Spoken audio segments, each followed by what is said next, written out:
Ya, ada berapa pihak berarti di rantai makanan ini? Tiga. Apa aja yang pertama?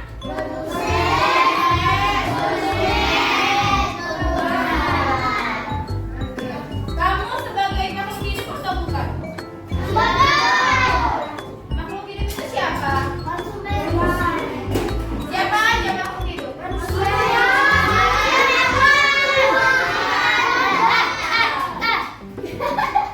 Ini apa Pak makhluk hidup?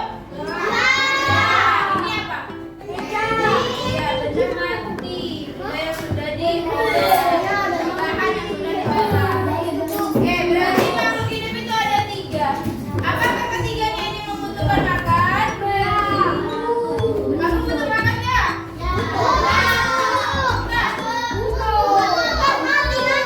Untuk apa? Untuk bertahan hidup. Ini dia, produsen. Apa itu produsen?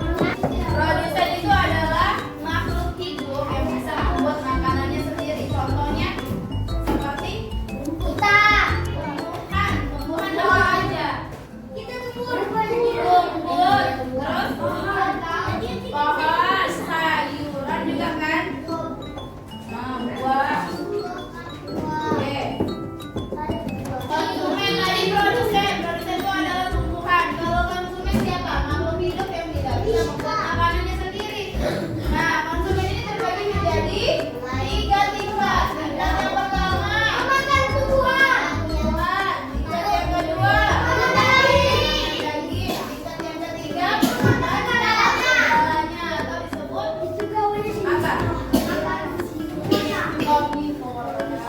Kalau pemakan tumbuhan itu kalau pemakan daging, kalau pemakan segala, kalau manusia termasuk yang mana? Iya, bagus. Omnivora. Kenapa? Karena makan segalanya. Sayur dimakan. Kedua dia, manusia lah itu dia. Sayur dimakan, daging dimakan, olahan tepung dimakan, telur dimakan. Tiga komponen kan di dalam rantai makanan.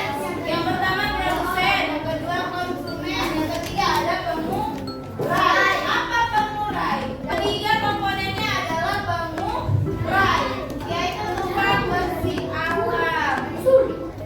Apa dia? Makhluk hidup yang menguraikan sisa-sisa makhluk hidup yang mati. Contohnya bakteri dan jamur. Contoh rantai makanan yang ada di hutan. Diawali dari mana? Kenapa diawali dari rumput? Kenapa diawali dari rumput? Karena dia produsen, bisa membuat makanan sendiri.